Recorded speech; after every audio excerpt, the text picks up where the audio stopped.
Kelsey, you're about a 7 usually. I'm a Missouri 9. Thank you very much. She I'm got an you LA there. 4.5. We're doing our best.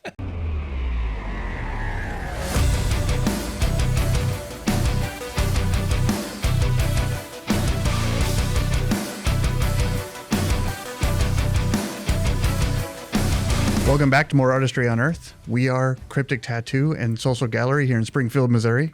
And today we have a very special guest, all the way from Branson, Missouri, Table Rock Tattoo's own Brad Dunkeson. What's up? What's going on, man? Hey. Just chilling, We need to have man. that. I know. Mostly because I think that was one Awesome. take. Everything was right. Yeah. Okay, cool. We nailed it. Gold Good star job. for that, buddy. It's a trap. Good job. Yeah.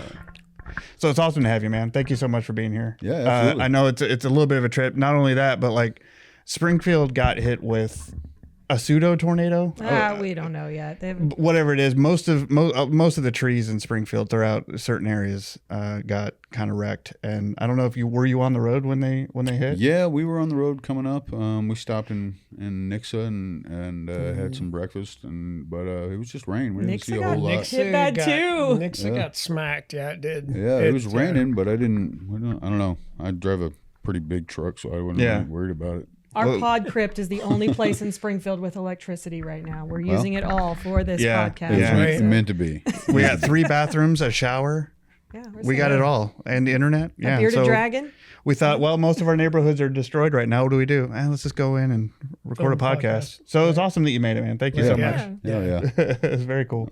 Absolutely. So you and David have a bit of a history, it turns out. Like even just chatting, catching up today.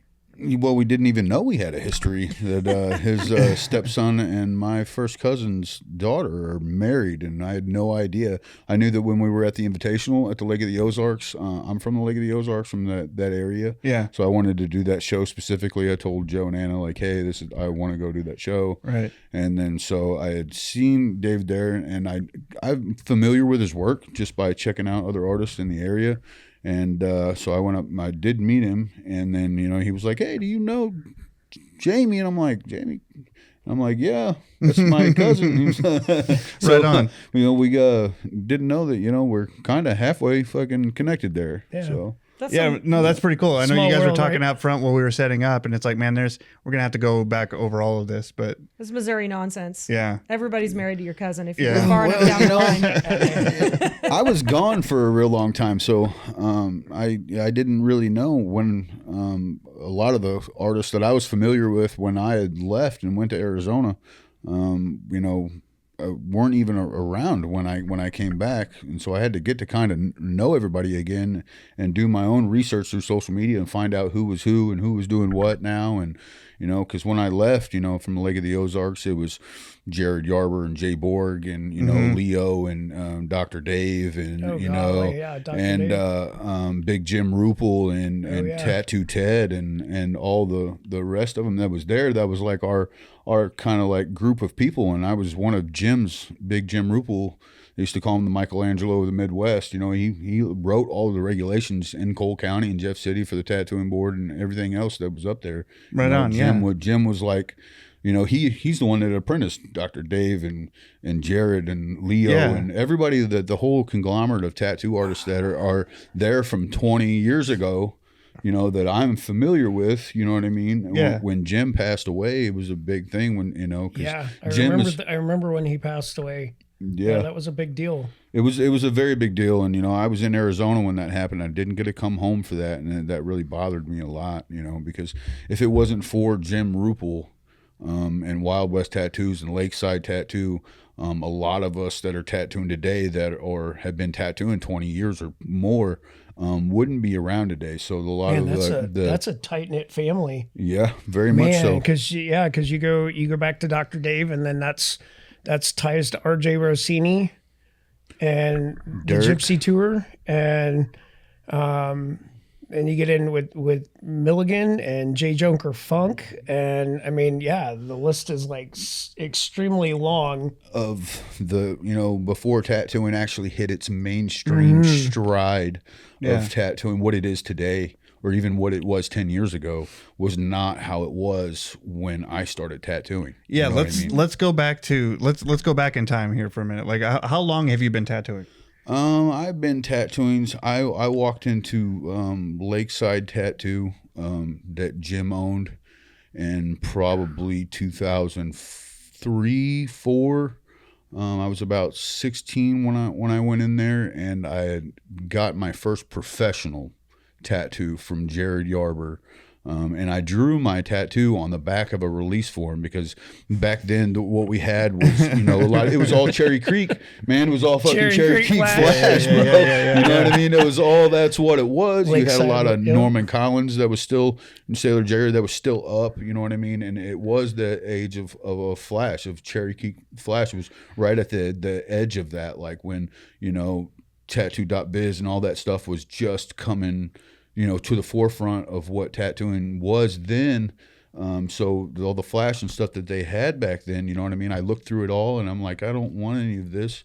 And so I grabbed a release form off the desk and I drew a scorpion on the back of my release form, and Jared went back and cleaned it up, and I booked my appointment with him. And, I was a kid, I was 16 years old. Right. And my mom paid for my tattoo. It was $170, and I fucking tipped him $10 because I didn't really know. You know what I mean? I didn't know what it was. You know what I mean? That's still kind. And you got Dr. Dave that was in the back room. It was Dr. Dave, and then Jim was in and out. He was had the Lakeside 2 that was on the other side of the lake, and then yep, I remember that too. Then, my gosh, years and years ago, dude. Holy cow. Years ago. And Tattoo Ted was across the street. Was across the street at A1 Tattooing. Yeah. And I went and got tattooed by Jared, and I'll never forget that experience because we didn't have the internet. There was no Spotify. There was no fucking nothing. Yeah, I was graduating that year. We were listening to Adam Sandler skits on fucking tape. Right. Yeah. And I was dying laughing the whole time, man. And it was a great experience. And I remember, thinking in my head that this is what I want to do, because I had already tattooed before that. When I was like 12 or 13, everybody's got that cool fucked up uncle that's been to prison a couple times. You know what I mean? Yeah. There's somebody like that in everybody's family. Well, I'd stolen a tattoo machine, a homemade tattoo machine from one of my fucked up uncles. You know what I mean? And I stole this India ink, and I was the only one in my friend group that had any artistic ability at all. And I tattooed a couple of my cousins and my friends right then, but I never really, that was it. And I didn't touch it again until I was about 16. And then I went and got tattooed by Jared. And then I'd gotten a house tattoo on my stomach that was terrible. And they started on one letter right here and then jumped to another letter and then went way over here. And we were all drunk. You know what I mean? Oh my I was gosh. like 16 or 17 years old. I was like, all right, man, you're done. We're not doing this no more. So, and then I'd waited and I'd went to go get a cover up. And the only one that was available was Tattoo Ted to get a cover up from. And he started to put this tribal over this. You've got a Tattoo Ted piece? Oh, yeah. I got half of one because listen, that old heavy-handed sucker, dude. Holy I was cow. like, I got tattooed by Ted. And then halfway through the tattoo, I'm like, all right, we're not doing this anymore neither. I still have that unfinished tattoo on my stomach from Ted. Oh, my gosh. And, Ted was really big, like when tattoo conventions, way back in the day, back when he was at the first tattoo convention in Houston, and was with Lyle and with everybody that from way back then, Ted, and then he moved to the Lake of the Ozarks. But the people that were really relevant in the tattoo industry in the 70s and 80s, all knew who Ted was. But as growing up as a kid, I didn't know or understand or recognize exactly who that was or who I was getting tattooed by at the time. And and that's interesting in hindsight, because that was 22-ish years ago. 20, it was a long time ago, man. Just over a couple decades ago. Yeah. And then you look back in hindsight, you realize you were part of this little microcosm. There's a lot of history there, and a lot of, at least especially with the lake, there really is. I mean, a lot of people don't realize the history behind the lake and the artists that came out of there. I mean, that really were a tight-knit group. They like I said, even to go back to RJ Rossini, I mean, a lot of those after Rupel, I mean, Dave went with J. Joker Funk and a lot of them, and Milligan. You got Derek and- Slaughter, how do you pronounce his name, who yeah. judges for Carnival now. Right, He was yeah, tied yeah. in with all of those guys too. I mean, yeah. And he's still in Jeff City, you know. I mean, and when I walked into, I was about 18 when I had walked in and I talked to, so Jim had went to Jeff City and opened up Wild West Tattoos and that was Apache down Apache Flats. and Apache Yeah. Flats. And so Jared had moved on. Jared Yarber had moved on, and he'd opened Bad Donkey, the first location up by the old Walmart up there. And I'd walked in with my little yellow folder of my artwork, you know what I mean, and was like, "This is all just drawings, you know what I mean, just pencil drawings and colored pencil drawings." And you know, I remember going in there, and it was like Leo was still working for Jared at the time, and Jared was like, it was about to come into season. And Jared was like, "Man, I don't have time to sit down and teach you everything that you're going to need to know, you know." And Right. So here's what I'm going to do is I'm going to send you to my mentor in Jeff City, just to go see Jim. And it was Aaron Hawk was up there, and Sean Pope was coming in from, you know, Sean was in the corner with Jim, and I walked into the tattoo shop with Jim, and Jim had actually tattooed my mom and dad long time ago. My dad had this really gnarly wolf on his back shoulder blade that was like coming out with this like vampire hand, and I always loved that tattoo. And he had this little Casper tattoo that my dad, you know what I mean, that still looks good today, that Jim did 35, 40 years ago. I mean, way back in the day.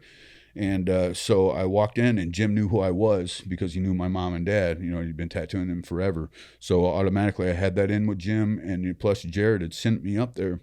So when I walked in, you know, and Jim was long hair down to here, 6'4" biker from California. You know what I mean? He was like, you walked into the tattoo shop, man, and it was about 8 foot. And you know what I mean? It was all flash on the walls, and it was all wooden in there. It was really nice done in there. You went back, and then we had the sterile room, and then you had Aaron's room to the left, and then you went back, and then there was 2 old barber chairs, and Jim was tattooing off of a fucking paper plate. Man, I'll never forget that a day in my life, because that's what them old school dudes did. You know what I mean? They tattooed off a fucking they paper used plate. a paper plate, and then they'd put the Vaseline on the plate, and then that's how they'd line up all their caps and stuff. It was wild though, because Jim, he had this certain aura about him that Gilmonte still talks about today. That, you know, the only person that a rock star fucking respects is a tattoo artist, and Jim had that. Yeah, I don't know what that is. You can't exactly put your thumb on that, but Jim had that. And I remember walking in, and Jim, you know, he opened up the drawer, and he said, "This is every tattoo machine that you'll ever need. These are all Mickey Sharps." He had a couple custom machines in there, and opened up the second drawer, all tattoo machines. He opened up the third drawer, and there's all pistols in there. And he said, "This is for when they come in to give us money. This is for when they try to take our money." Yeah. And then you look behind Jim, and you know, he's got a shotgun on the back wall, and you know what I mean. So the tattoo shop was very small. Yeah. And then right to the right there was a door that went to the garage, and the motorcycle garage was bigger than the tattoo shop. Sure, no, that's how that's supposed to probably go. Like that's just how it. It's wild to think about what the comparison of what a tattoo shop was then to what it is now, and then realistically, that's only 20, 25 years ago. Right, and you're right, and so much has changed over. You know, I've only been in it for, I think, pushing 4 years. Like, you know, I was invited in from other art industries. A lot of us are newer to the scene, and I mean, even in my time, which I don't know if that counts as time, my blip, there's been a lot of advancements, a lot of changes, and the culture has changed. We took on a lot of I don't know if say anything profound because we're not alone, but we took on a different mentality about a tattoo studio and how it should be ran and how it should be, you know, open to others and how to treat others. But there's always going to be that history. There's always going to be that old schooler kind of, you know, street shop mentality. There will always be a desire for it. There will always be clients that want that classic aesthetic, and it's amazing. It's definitely different to walk into that environment and be like, man, this is the way it used to be. It worked. That's what people. And it hasn't changed. People wanted. I mean, I remember getting my first piece. Right. You know, Sean at California Studio in Biloxi. I mean, you walked in and it was flash from the ceiling to the floor. Yeah. Mm-hmm. You know, and that's what it was. And, you know, you got custom pieces, but the majority, I mean, it was right outside the Air Force Base. So, Right, yeah. I mean, you had a lot of pick and sticks, but understanding and being able to get, and not really knowing at the time that this is what I'd be doing. You know, you're sitting and hanging out at a tattoo studio, you know, and you're watching the operation, the day-to-day operation. I mean, that's when you could still smoke in a tattoo studio. You It was all wild, of those dude. things. Yeah. It was wild. And to see where studios are now and what studios look like is just night and day. I mean, you still have this. You still have those flash shops out there, but you don't see a bunch of them. You don't see a bunch of them, but they are a beautiful thing when people come in and they paint flash. But when the flash boards, you can take the flash out and it's rotating. So it's never a piece that'll be up there for 6 months at a time. But those guys are staying relevant and still painting flash and rotating that flash out, and then just slowly adding to it. And when they rotate that stuff out, so it's not the same. Right. And you got to kind of have to keep up. Yeah. They do keep up, keep relevant with whatever is flashy and poppy at the time to make sure that their tattoos are selling. And that sector of tattooing, that part of tattooing will always be special, and there'll always be those pockets of guys and girls that are still doing that. And there's some that have gone through that process and they still they come from that. And that's something that, David's been around for a little bit and he's seen both sides of the fence. He's seen every iteration of but like there's some, and then Cat Spencer is another guy I give a lot of respect to, because it's like he's one of those old school guys that has embraced the new school stuff, like the newer stuff. Cat and Will are absolutely great. Man. They both have this very open-minded, like, that's interesting, show me how it's done. And it's like, that's not my style, but I'm glad you're doing it. And like they seem very like just happy to see the different iterations and different movements and stuff. They're like water. They just flow with it. But they'll always have that old school, like, oh man, we were in the trenches kind of, experience. Yeah, well, Cat both those boys really were, I mean, because Cat comes from Jim's generation too. And, but Cat was really relevant in the tattoo magazines, like Tattoo Magazine, right? All those magazines that were, the late 80s, early 90s, Cat was Tattoo Review. And Cat was doing his thing back then, you know what I mean? And it was a beautiful thing. I mean, tattoo magazines have kind of faded out because of the internet, and they're starting to kind of make a comeback a little bit. Yeah, you get some, I wouldn't say novelty. I think like Carnival has been doing. Niche, I think, is more the word than novelty. Niche, that's it. Yeah, novelty wasn't the word for it. But yeah, I mean, you see some, and like, I mean, I've got a little piece published in one, and I was just like, oh, yeah, it hits you. It hits you right in the feels, when you realize like, oh, cool, I'm actually a part of something.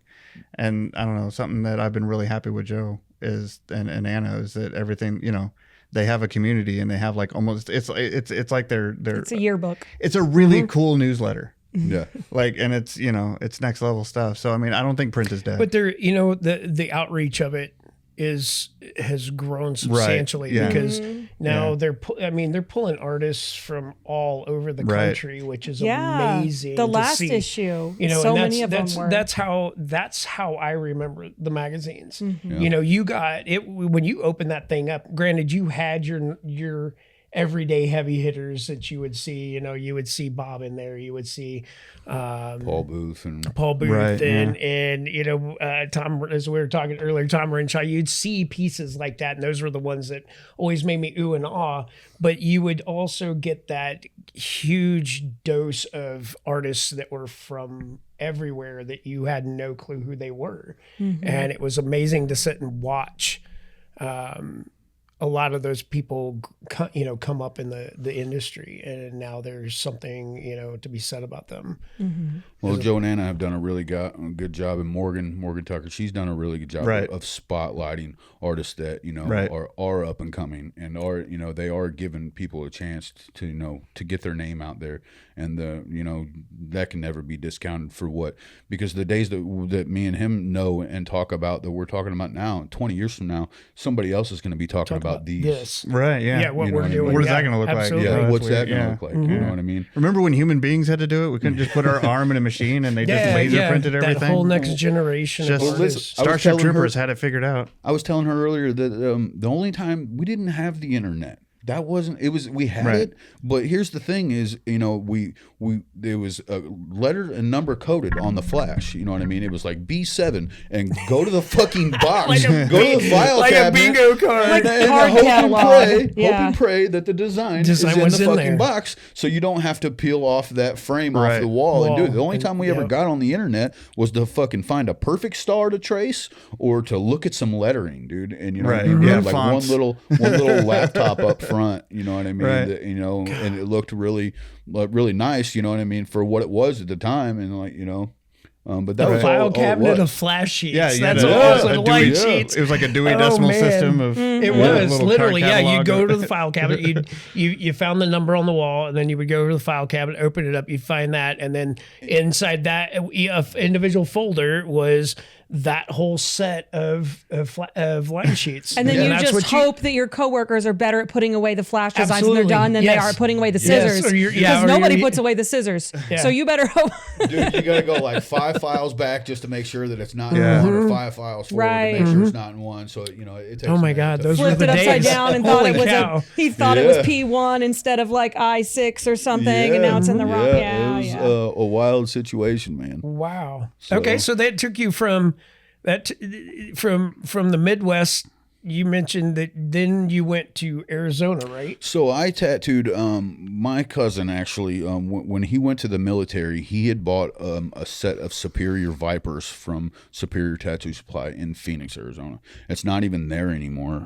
Unfortunately, they closed. Superior's closed down, but that's where you get like the Raven, the classic Raven tattoo machines, the Superior Viper, all that stuff. That was, you know, like you had the Puma and all. There was some other Right. stuff that was all in that genre. The Puma's Yeah. not part of that, but so when he went to the military, he had given me his machines to use. I had one liner and one shader. Those were my first tattoo machines, and one of the capacitors was blown out in my liner, and I had fucking Jimmy rigged that sucker back together, dude. And I had, you know what I mean, and I had all Star Bright ink at the time. That was like the pinnacle of Yeah, what tattooing it ink was. was at the time, unless you were. It Yeah, was you either used the light. Starbright or Mom's. Yeah, or Moms. You know, Moms was just coming up at that Right. time. Millennium and Moms and all that stuff was just coming up at the time. So Star Bright, you know, that was Jim swore by it. He was like, it goes in and it stays bright, and it, you know, I've been using it forever, and so I was stuck on that.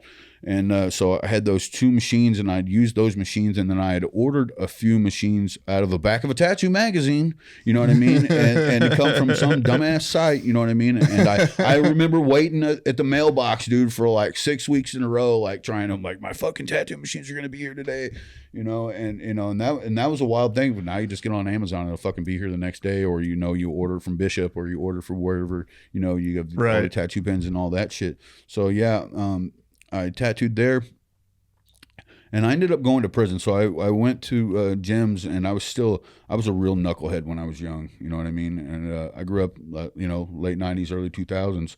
I was a straight knucklehead. So I ended up going to prison for about 76 months.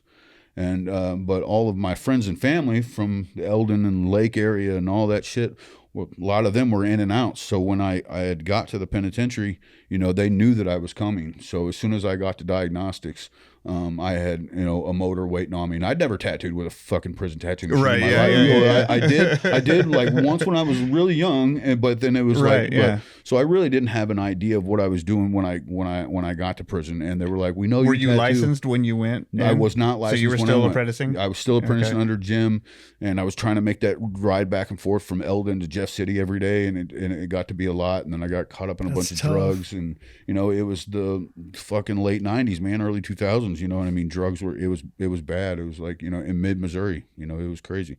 So it was a wild times. So I did almost 7 years, and you know, in that time, the only thing that I did was tattoo and politic and fucking, you know, kick it with the fellas on the yard. But you know, I tattooed in there so much, you know, with the single needle, lighter spring, and a Walkman motor, and you know what I mean. And that whole situation was fucking wild, dude. You know, you got guys in there trying to tattoo without gloves, and doing all this other shit, and I could never move like that. I just, Right. it was already ingrained in my head. Like, if there's one thing that Jim Rupel was, it was a stickler about fucking cleanliness. Right, And, you know what I yeah. mean? There are I'm in there rules. scrubbing tubes and sticking them in the sonoclave before I can put them in the autoclave. Right, You know what yeah. I mean? And soldering needles and doing all that shit. You know, that was what I was really stuck on with Jim, was doing that. So when I got to prison, you know what I mean, using fucking MVD soap to, you know, carve out ink caps and mixing my own pigment and doing all of that stuff in prison.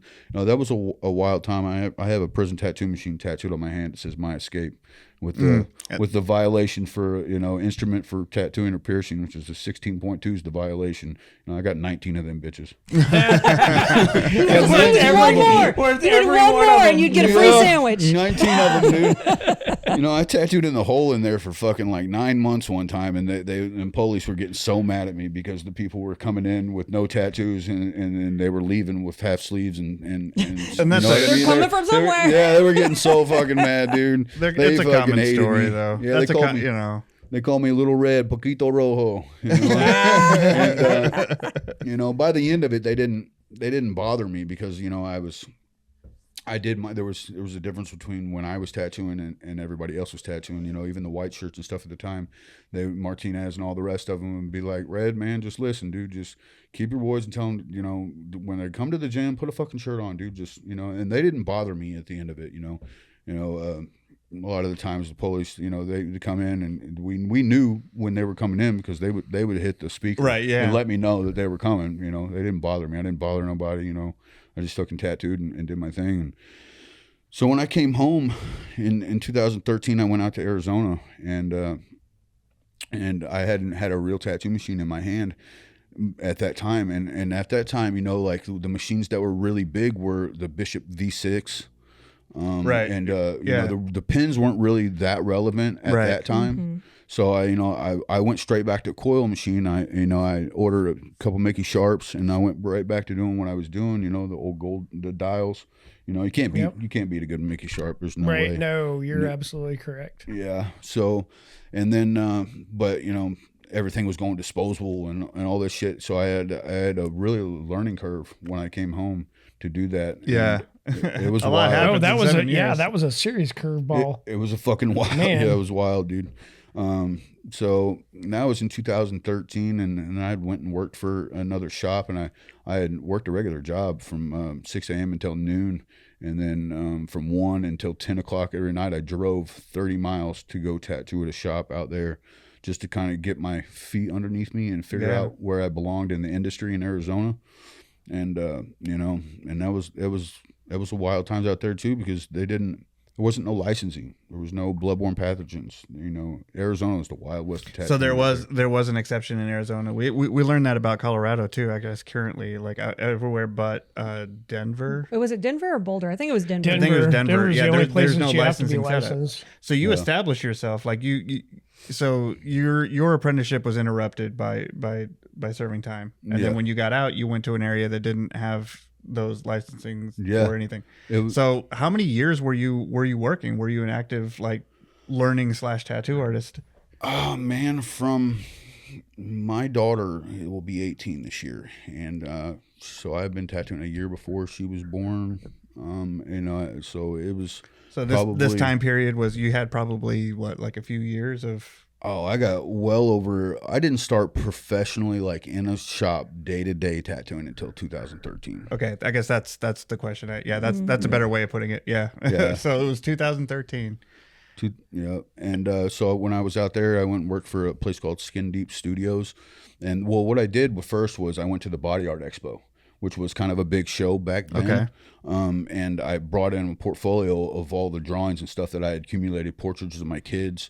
I taught myself how to tattoo portraits off of drawing my portraits, you know, and really getting into the details and all that stuff. And I was sending them home. So I bagged up all my portraits and all of my stuff that I thought was really nice.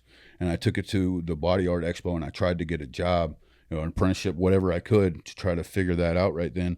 And I had gotten a few job offers in California, and then I had gotten a few in Arizona, and I took the one that was closest to me because, you know what I mean? Right. I was Yeah. trying to do what I You've could. already traveled a bit already. Yeah, you know what I mean? So I did that, and then so I went to work for Skin Deep Studios in Apache Junction off Ironwood, and I worked there for about 6 or 7 months.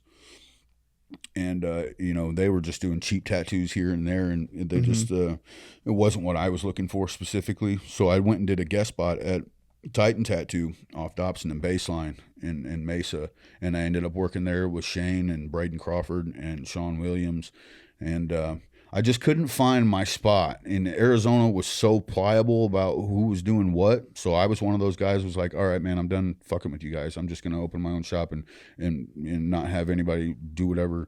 And I stayed by myself for like 2 years in Fountain Hills, and I just tattooed, and you know. Did you have a shop, like a yeah, building? I had a shop. Yeah. It's called Twisted Image Tattoo. Twisted Image, right on. And so I tattooed there. And then a good friend of mine, who's a good friend of mine now, Daryl, who owns Extreme Tattoo, which was an upper echelon shop at the time in Arizona. It was a high class shop. You know, you walk in, it was beautiful floors, and you know, Daryl had a really good name. He's a piercer, but he had the shop.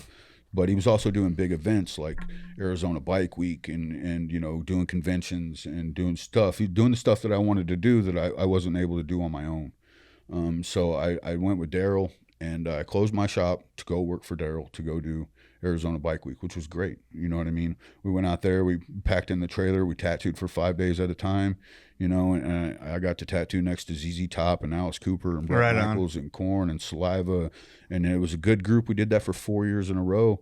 And, you know, the firefighters would bring us moonshine, and we would fucking drink moonshine with the firefighters and fucking tattoo all the bikers. Right. You know what I mean? And I love that because that's where I, you know, kind of where I come from with Jim. And you know what I mean? I gravitated towards that. Like, oh, you're doing the cool shit that I want to be a part of. Yeah. Right. Yeah. Because they I mean? did all that shit at Sturgis. Yeah. So Jim did all that shit at Sturgis, you know, and so I like to be a part of that. And so I went and did that. And, until I ended up moving back to Missouri in 2017, you know, but in that time I got to work with some really inspiring artists like Anthony Prince and Josh Napier and Braden Crawford, I caught him right at the beginning of his career, and he is one of the best lettering artists that I've ever seen, hands down. He's absolutely insane, and he was just like a 17-year-old kid when I mean, in the beginning, a lot of, especially depending on how he learned, you know, if you can get good at line work and lettering, that's one thing that I've learned very early on myself. If I can get good at lettering and fine line,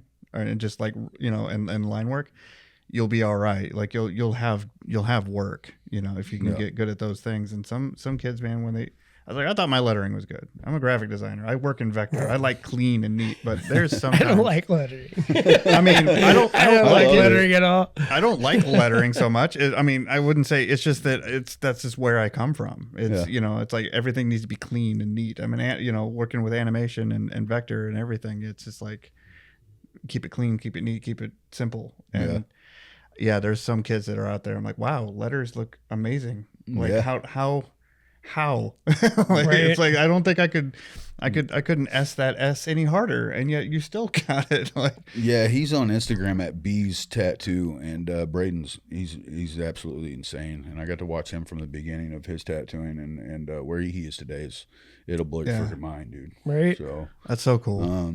So yeah, working with those guys, went out with Larry Topping out at Bullhead City, Arizona, and I worked the Mayhem Festival out there, which is another big bike rally, but tattoo convention out there, the Mayhem Rally and the tattoo convention, and that's a real good time out there. I got to work out there next to Cyrus Slay and Shane Pease and those guys, and so when I came back to Missouri, the group that I had known, you know what I mean, wasn't really here anymore. Right. You know? Yeah, I bet. Jay Borg had really came into Camdenton and had really from Jim's group, that last group of people that Jim came under Jim. Yeah. Jay was an outlier at the time. He had moved into Camdenton, and Jay set the bar so high for tattooing at the Lake of the Ozarks that we were all chasing him for a while. Yep, I remember that. Yeah. Because even in Sedalia, he was the talk. Yeah. Jay Borg was. Yeah. And so I always looked up to Jay a lot. You know, Jay's a great guy. But he had set the bar so high that, you know, we were all kind of chasing him. So when I come back to Missouri in 17, a bunch of shit had happened, and I went back to being a fucking knucklehead, because that's what I am. You know, you know what I mean? Convict, fucking knucklehead tattoo artist. But, you know, since then I've got my shit together. My little brother had got shot and killed, and I kind of went off the deep end, and I laid down tattooing. I walked away from the industry I love. I put my tattoo machines in the toolbox and walked away for a year and didn't touch anything. And I went back to prison, and when I did that, I come home from that, and I said, all right, I've had enough of everything, and I moved to Branson. And Branson has been absolutely the best thing that's happened to me in a long time. So the whole group was gone, you know what I mean? And then Jay was kind of like, I didn't know, but he was getting ready to retire and move, and so I had to get to know everybody again, like who was relevant in the industry here and in the Springfield area, in the Branson area, and the Missouri altogether. Missouri's really coming up in the industry as far as like becoming an industry leader, as far as the shows that are coming up with Russ and you know, Joe and Anna and Mike Devine, and I have my show coming up. It's so getting to know everybody has been it's a benefit of being, because I mean we I wouldn't say we talk shit about it, but this area is very, very saturated with tattoo artists, and there's pros and cons to that, like, because there's always going to be, you know, there's always going to be a wide range, but where there's good, like the higher tier range is really good, like, and you're statistically, you're bound to find, even in the worst places, in the worst areas throughout anywhere, you're gonna find like some real gems. And you know, that's just one thing that we have noticed, is that we have a lot of very incredibly talented people that we see as peers. Yeah. And we're always happy to see them flourish and do well. And in this area, man, there's a lot of them, and I could see why, like, having a wider scope. Like, obviously my scope isn't much bigger than here. Yeah. But like from outside looking in, Springfield and surrounding area has some, I don't know, some impressive staples in the new They do, wave. and the thing is it doesn't matter if you're in Springfield, Missouri, or in Phoenix, Arizona, or LA, or on the East Coast. The cream always rises to the top. Yeah, it always rises to the top. You know, you'll see those artists that are putting in the hard work, that are you know, staying up at night and doing their figure drawings and working on doing the little stuff to improve. All those, you know, will always rise to the top, you know what I mean? And there's we call it the trash will take itself out. Sometimes it's interesting how it does, but you're right. I try to be as easy as I can on even the ones that are just getting into it now, you know what I mean? Because we were all there. Never know. We were all there at one point in time. And you never know. And see, people think that there's like, oh, you're not doing it the right way, or, you know, the thing is there's no A to B in tattooing. No. Or in life in general. There's too many stopping points in between that. And you don't want to be that guy that discourages the one person that, you know, like, oh yeah, what happens if they get a big head and they become really talented and stuff? And you'd be like, okay, I could have been a part of the process. I could have been a positive influence. Or if they completely put their machine down and walk away, oh yeah, maybe I was a part of the problem. Either way, like, that's not a good position to be in. It doesn't cost much to encourage somebody. The thing is about tattooing, and what people have this conception of it is that it's so fluid. And as artists, sometimes we try to put a box on something that's fluid. Right. And you know, just when it happens organically, you know, I didn't take the same path to get here as David did. No. You know what I mean? But somehow we're sitting in the same room talking about crap that we love. Exactly. And me and Kelsey come from somewhat similar background. I mean, kind of similar, you know, certain. And the two of us are, every now and then, we're looking at other people, hearing other people's story on the podcast, and we're just like, oh, fascinating. Tell me all about that. Better you than me, but tell me all about that. We were late to the game. We didn't arrive at tattooing till 30s. Right. So. Yeah. We were. Well, that's okay. You know, Bob Tyrell didn't start tattooing until he was like 32 or 35 or something, you know, and he's a black and gray master. So, you know. But you know, it's weird because I always think that I started 10 years too late. Yeah. Like, if I would have started right fresh out of school, I would have probably been with that group of, you know, with like Jack and the likes of them if I would have started when I thought I should have started. But would you have had like the discipline and the knowledge of how to adult and be responsible? You know, but see that, like, you know, that's just it. I mean, I can't really say that I would or I wouldn't because it depends on where I would have landed. I mean, understanding what I was brought up with, and where I apprenticed and how I apprenticed and what I had to learn on my own. There are aspects to that make me feel make me realize that I'm better off for doing it that way. Well, in running a hair it was salon, hard, but I was able to do it. I mean, just learning myself and watching others and understanding what it was that it was my own personal discipline as opposed to being taught that discipline. I had to teach myself, which was encouraging. I mean, but you had that work experience from like, you know, running a hair salon like you did, you know, like that gives you a lot of insight on how to like run a place, like your professionalism, how you interact with clients, you know, setting up and like the whole, I'm assuming, but I, you know, like just knowing what I know about, I don't know, you had that work experience that applied. You take some of that with you, I mean, in that extra knowledge and apply it to what you're doing with your clients and how you approach your clients. I mean, that says a lot because that's how you retain people. Right. Which is not too different, but it is wildly, completely different in the sense that like most of my clientele work doing animation and graphic design was, I didn't know names. I didn't have faces. I had an email saying, this is what I want. This is when it's done, when I need it. I need it like yesterday. Like, okay, you see what you put together what you need to, you do the work, you do it quick, you send it off and you move on to the next project. Like all of that applies to this too. Like somebody's like, hey, I have these ideas. I don't know what I want, but I do want something. I won't know it until I see it. I'm like, and okay. you know, and that's the other thing. That's follow how directions. And it's like, that's helped me out a lot. Yeah. About how we were talking old school is that's how it was. You know, we didn't have internet. We didn't. Right. People walked into shops all the time. Yeah. And that's how we figured out what we were going to do, how we were going to do it. We didn't have emails, text messages, you know, you social didn't have that media. Security of like, well, give me a day and I'll get back to you. Like it's like they're right in front of you. You're on the spot. None of that, you know.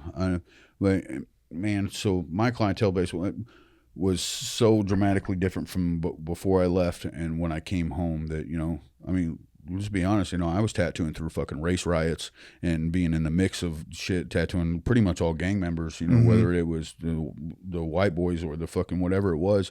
I'm literally, I mean, I tattooed through a couple different race riots, you know, I mean, in Boonville in 2009 and 2011, picking up my machines where people are getting their fucking head busted and there's 1/4-inch thick blood on it and coming home and then trying to be soft and, a person that is, you know, I can talk approachable, right? But you know what I mean? It was a drastic change for me, and being able to have to do a singular tattoo and let them walk out the door because all the pieces that I were doing for the better part of a decade were collage tattoos. You know what I mean? Where they're never ending. You know what I mean? I've just never. You know what I mean? You know, somebody's mom and sister was sending me money to tattoo their son, and I was doing collage pieces in full sleeves and backs and leg sleeves, and so. To when I came home to do a singular tattoo it stretched my mind so much that I was like, oh no, we can do all this, you know. And then I had to sit down. You know, people that I was working for was like, no, their budget is $250. You can only do this. And I'm like, what? No,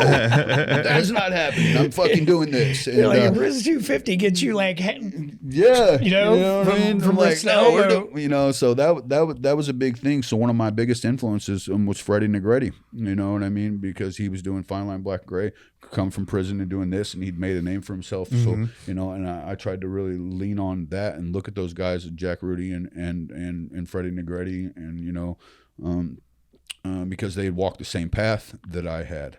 You know what I mean? Yeah. And today, I remember I went to Hell City right before I left Arizona to go meet Carl Grace.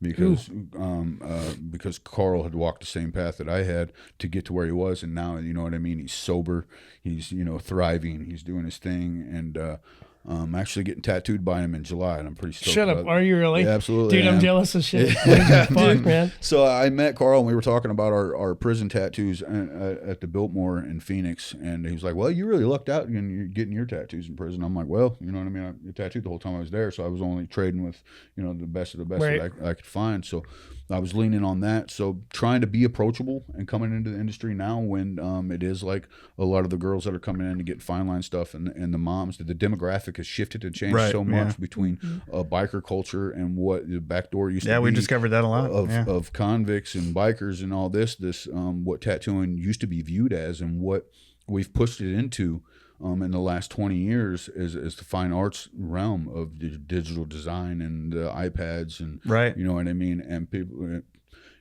tattooing is not going to look the same today as it will in 40 years. And and people were like, well, the old school way, you had to do it this way. Tattooing, when Norman Collins and Don Hardy and all of them were tattooing back then, does not look the same, and they were trying to get to where we are today. Right. Yeah, they were doing the best they were trying to make everything with very little resources. And I mean, technically we are right now. It's just that looking back 20 years ago, like the tools that we have and like the kind of people that are inspired, like I can do art for a living. That's not a thing. Even in my lifetime, nobody told me I could do art for at the time, because again, there was no internet.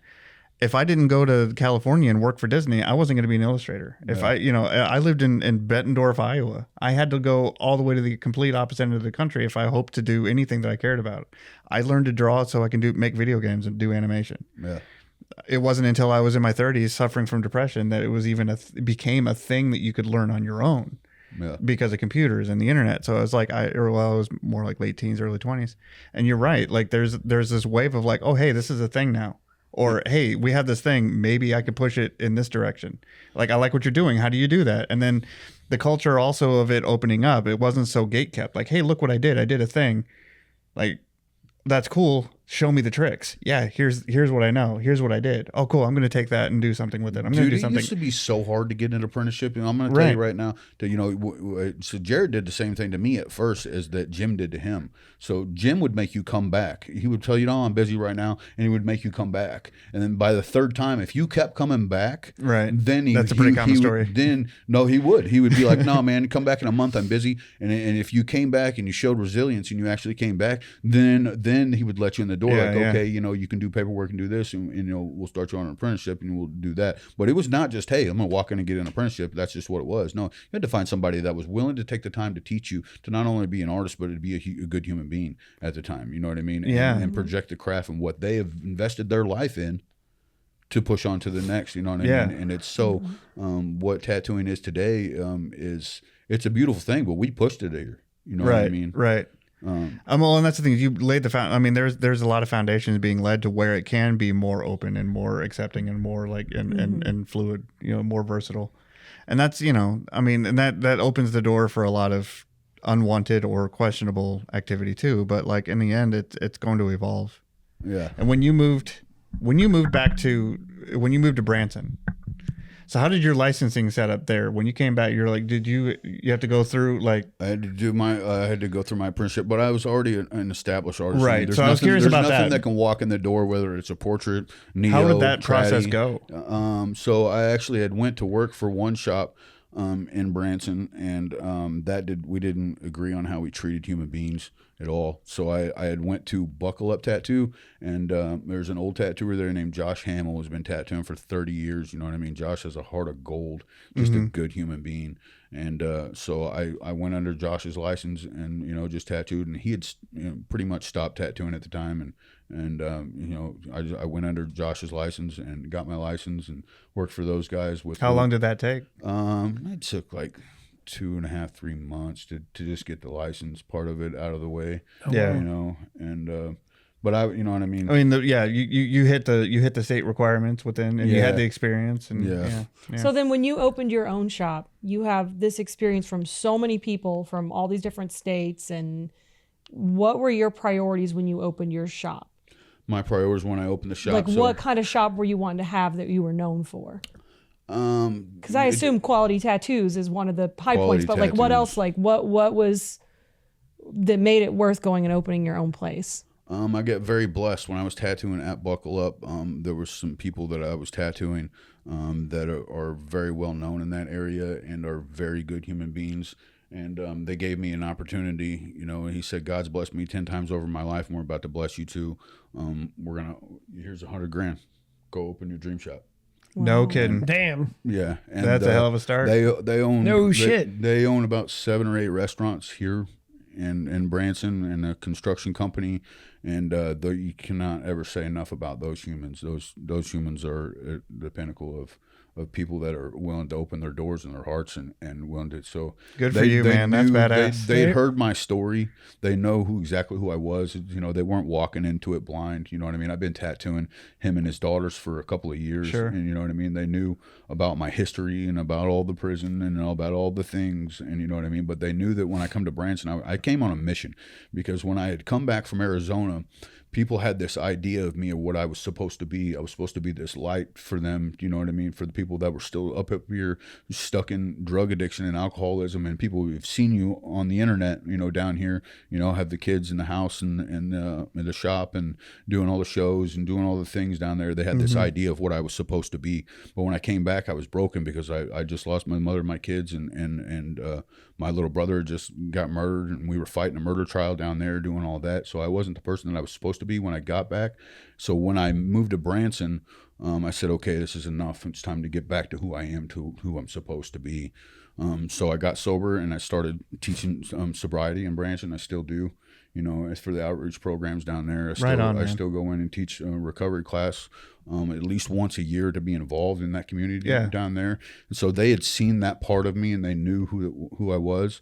So they took a chance and invested in me to be able to do what I wanted to do. So, we do have a world-class shop down there. You know what I mean? Sure, yeah.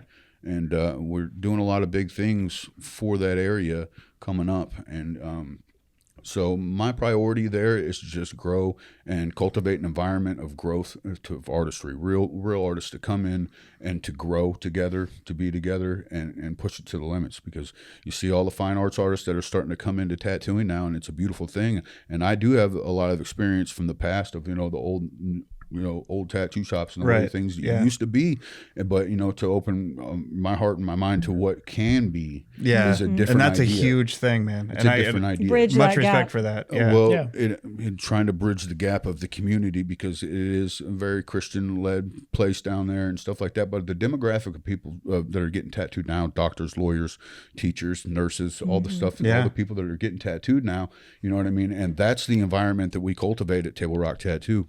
When you come in, you know what I mean, to feel welcome, to feel acknowledged, to feel seen, and to get the tattoo. It's about the experience. It's visibly safe, and it's visibly clean, and it smells nice. Her and it makes a clientele difference, started with most of her church, a lot of her church. I think I had like 2 people I tattooed in my apprenticeship that don't go to church with me. It was like, I was joking, like, oh, we're just going to start a Bible study right here in the corner where we're just tattoo people. You look at our shop, man, and there's Jesus all over the place. You know what I mean? There's different stuff. I mean, it's a straight tattoo shop. There's all types of art on there. And my biggest demographic is preschool teachers. I always joke, like, if you tallied up all the careers, the column's going to have the most is preschool teachers. I have several congregations that come in just to get tattooed by us because of that reason, because the culture, the environment that we cultivate there for people. You know what I mean? The thing is that we tattoo have been tattooing for 20 fucking years, dude. You know what I mean? And sometimes it doesn't get as special for us to do the little tattoos for people, but what a lot of artists, are not acknowledging or keeping on track is that that's a special moment for that person. Right. That's a pinnacle moment that's going to be forever in their mind, and it's going to that's a new lease in their life. They're always going to remember who did that tattoo. Right. Whether it's a 60-year-old grandma who's getting her first tattoo. Yeah. You know what I mean? Or a 20-year-old girl,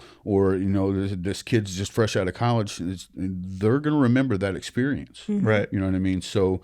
And our job as artists, as tattoo artists today especially, is to make sure that for the time that we have them, that they feel special. Because it might not be a special moment for us. Blue collar, like brain for me is this even if it's like, oh, we got somebody like, how you conduct yourself and interact with people, and it's like, okay, even if it's just a job, like it's still an interaction that's professional, that like, honestly, we're surrounded by examples of people being taken advantage of, and that lack of professionalism, where even just being like, oh, hey, cool, I have a service that I can provide you. What do you need? And then, yeah, I got you covered. Don't worry. But you're like their mama duck. Like they imprint on you. Right. And Yeah, when you do that so, first tattoo, even if it's like a tiny paw print or something for their first one, it means so much to them. Yeah. So there's a lot of artists that'll blow it off because it's not the pinnacle of their artistic career. And we joke sometimes, like you were talking, you just did some tally marks the other day for a couple that wanted to commemorate their 10th anniversary by getting 10 little tally marks. And I think they had I was in the same room as the wife, and then you had the husband in your room, and she was having a great time getting this, this silly little tattoo put together real quick. And it's not going to be on the cover of a magazine, but they had an amazing experience. And then we hope they'll come back if they do want something bigger. I think there's a general feeling that like maybe like David has this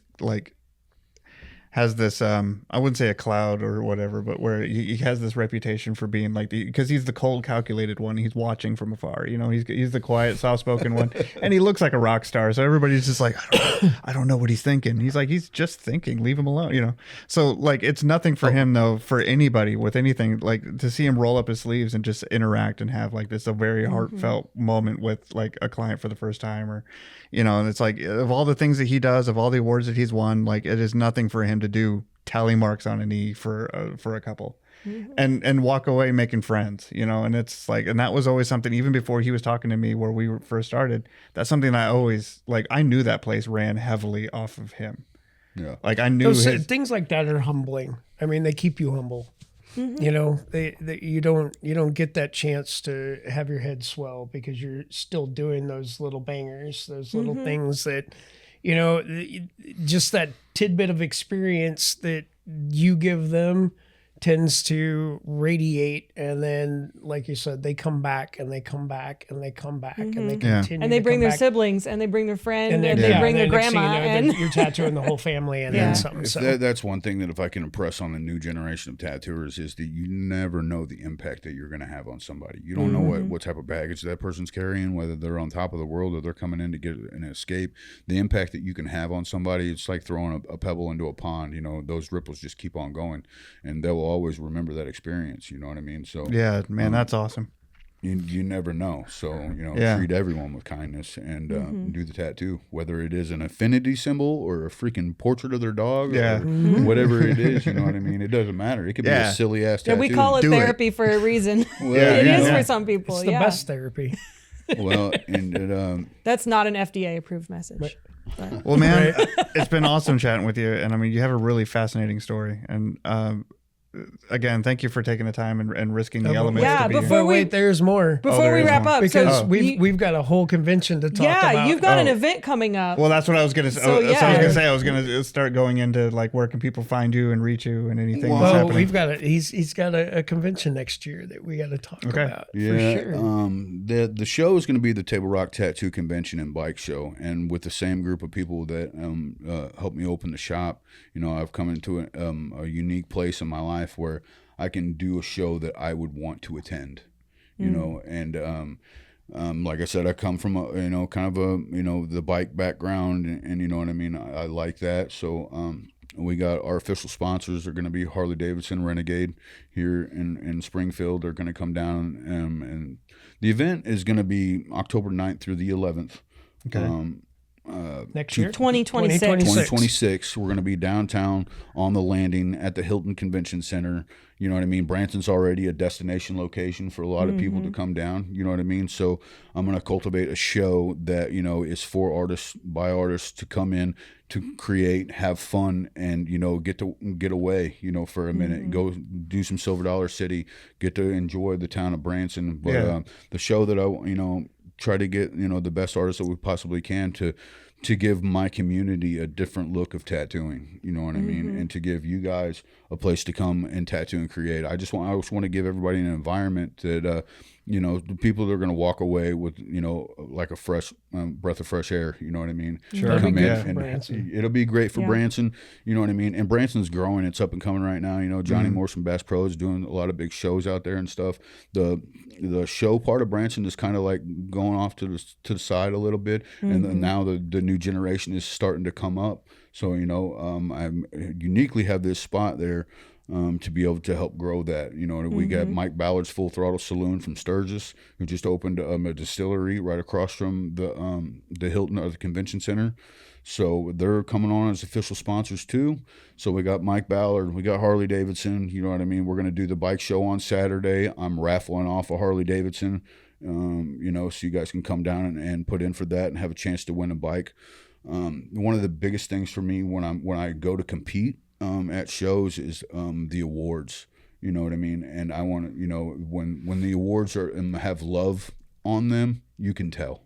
Yeah. You know what I mean? You can tell, and people want to come for those awards. You know what I mean? And so I'm going to spend a lot of time and a lot on these awards to make sure that it's something that you're going to be proud to hang on your wall. That's a trend that's slowly coming up. They're putting a lot of effort into something that people put on their wall. And unique so it doesn't look like a middle school T-ball plaque or something. It won't ever. The little plastic trophy man with the soccer ball, not that guy. It'll never. when you get a Table Rock Tattoo Convention award, you're going to remember that sucker, man. So, and then again, that's next year. It's October 9th through the 11th. I like the aspect of the date because it's after the school year starts. I mean, the season has ticked down, so that gives before Branson the holidays hit. something new, something to come right off of. People are in the mood tour for the season. Is over, but yet we've got this. Because summer's huge in Branson and Christmas is huge in Branson, but that's like a good solid event right in the middle when the weather's beautiful and when you're coming down into Branson, all those trees in the Ozark Mountains. Leaves will be changing. It's gorgeous. We'll have a orange live band. So I rented out the adjacent parking lot to the Hilton. So we'll have Saturday when Harley's coming down out there. We'll have live music out there by Triple Threat and a local band out there. My buddy Chris McDaniel, they rock out, man. So they'll be outside. We'll pop open the double doors on the show, and everybody will be able to walk right into the show and do your thing, enjoy some tattooing. We'll have some of the best artists in the country that are going to be there. We got Danny Morgan coming down to do a seminar on light and shadow. We got Bryn Beery to come and do his award seminar. We got Ty McEwen, which is ridiculous. He's going to come down and do a seminar on his biomechanic. And that's going to be, as an artist myself, if I want to go to a seminar and somebody that I have an amount so much respect for, Ty was like, he's up on the list of people that I would want to learn from, sit down. And so I'm going to give these artists somewhere to come and to further their education on something that some people that are very skilled and something I want artists to come into this show like, damn, that was a fun show. I'm going to be back to that show every year because we are going to do it every year and it's going to grow and it's going to get bigger. And, I'm taking the time to sit down and really put it together the way that we want, make the connections, bridge the gap in the community and take it to the next level. It's great because you're taking the time to put it together. It's not like, oh, hey, I'm going to plop this out. You're right. You're talking over a year, folks. It's not a spectacle. There's a lot of opportunities that you're bridging. Baby. Like you said, you're bridging gaps because like there's, being in the other convention scene that I am so much, like one major difference between tattooing and then like the pop culture and art, is the seminars. Is something that I haven't seen a whole lot of. Is people like, hey, I'm going to spend a couple hours explaining something that's very, and I'm glad to see that there's more and more of that, like that whole, like, this is what I do, and like that more public education, at least to put something on people's radar of like, oh, that's available. I can do that. Like there's others even around me in my own community that do this. Like that's fascinating. Well, and the thing is, this show is for artists by artists. So when you guys come in, you buy your booth. Booths are going to be $7.50. I'm going to be taking care of your guys' breakfast every morning at Billy Gale's. You know what I mean? You come up, you show your placard, you guys eat for free from 7 a.m. until 10 before you get to the show. Nice. We're going to cater in food at least once while the show's going on, so you guys don't ever even have to fucking leave your booth. That's amazing. Yeah. That's amazing. You gotta feed us starving artists. Booth, bro. We're going to have no starving artists, you know what I mean? And you're not going to have any lack of food choices, whether you want to go to Full Throttle Saloon and get some smoked barbecue, or you want to have, Billy Gale's breakfast. Hell, that alone would be booth rent right there. That's one of the nice things at the landing. Like for artists that are listening haven't ever been to the Landing, you can walk to anything from there. Yeah. There's a fountain show that's designed by the same guy that did the fountains in Vegas. Like it's there's beautiful. shopping, there's beautiful. restaurants. It's gorgeous. It's safe. It's clean. It's beautiful. Like we're going to be at the Hilton, lights so up you at guys night. can rent rooms at the Hilton. We'll have discount codes for you guys to do that. You guys enter in this raffle. You know, don't sleep on this, because if you think that I'm going to go cheap on a Harley Davidson, I fucking ride Harleys. I build Harleys. I love Harley. You know what I mean? So it's not the fixer-upper model. No, it's not going to be. shiny. It is not going to be a fixer-up bike. You know what I mean? When we put a bike out there, man, you know what I mean? It's going to be something that you're going to be like, damn, I want a chance to win that. You should get an artist in on making that bike. Well, we got some things in the works. All right, I'm not gonna. I'm just saying. I guess. You know, so I'm taking the experience that I have of the way that I grew up in tattooing. You know what I mean? And the shows that I've been a part of, you know what I mean? I'm taking everything that I've really loved from these shows, and I'm going to put them in the things that I don't like from the shows, you know what I mean? And I'm going to take all that experience that I have, and we're going to build a show that, you know what I mean, within the next 5 years, and I would like to see it be one of the top shows in the nation. Right on. You know what I mean? And bringing in artists from all over the world. You know what I mean? I'm going to be putting in the legwork to make sure that, you know, I'm giving the tattoo community of Missouri, because we are up and coming. You know, you got Joe and Anna doing the carnival, you know what I mean? They've been doing that for 10 years, and they kicked open the doors for the tattoo conventions in Missouri. And, you know, and nobody can ever discount what they have done for tattooing in the state of Missouri. Sure. You know what I mean? And you got Russ Quinn and Audrey up there, you know, and that's one of my favorite shows of the year, probably my favorite show of the year, because of the quality of artists that Russ brings into that show. You know what I mean? You're sitting in that room, you know, and you get inspired from the people that are in that room. You know what I mean? And then, you know, so we're going to be right there with everybody, you know what I mean? And we're going to put Missouri on the map, you know, between the carnival and Divine and Table Rock Tattoo Convention. You're going to be right on the lake, you know what I mean? In beautiful Branson, Missouri, right when the leaves are changing, everybody's riding motorcycles in, you know what I mean? We're going to have some burlesque shows. We're going to be doing some things, you know. It's going to be an event. It's not just going to be a tattoo convention. Sure. You know, and it's going to be the bike show, you know what I mean? People bring your bikes, get an award. You know, it's going to be all, you know, it's going to be organic. The crowd's going to judge your bikes. You know what I mean? We got $1,000 best in shows. I'm going to do $1,000 for best in show color. I'm going to do $1,000 for best in show black and gray. Black and gray is going to be sponsored by Harley Davidson. Mike's Full Throttle Saloon Distillery's sponsoring color. They're giving away $1,000. Wow. You know what I mean? That's awesome. Best in show collab, $1,000. You know what I mean? Come compete. If people want to find you and your shop on social media, where's that? You can find the shop at Facebook or Instagram at Table Rock Tattoo. You can find the shop on tablerocktattoo.com. You can go in and look at our website. You can hit my booking link, and that'll send me a message straight to me. You can find me on Instagram at Brad Dunkeson to see my full portfolio. I stay pretty active on my Instagram and on my Facebook. You know, I try to stay in your guys' face and let you see what's going on. You know, we have some amazing artists at the shop. We got Satin and Vinny, and those guys are just awesome. Satin does a lot of fine line black and gray floral, you know what I mean? The girl just loves doing that. And Vinny does amazing traditional work, and he's getting into some realism. And, you know, he's a 25-year-old kid that, you know, the ceiling, I mean, he's going to go, they're both going to be great. My objective with both the artists that are in my shop, I want them to be better than me. Sure. No, that's fair. That's how you want it. Yeah. For sure. Yeah. Awesome. Well, thank you again, man. We really appreciate the time. Again, braving the elements to be here, but this has been an awesome conversation. Congratulations to you. Yeah. And I mean, all the ups and downs and all the hard work and everything. We really look forward to keeping track of where you're going next. But yeah, this show's going to be cool. Yeah. Yeah. So much love, much respect. Yeah, absolutely. Cool. Thanks for having me. Yeah. Cool. All right. Okay. Bye. We're out. Peace.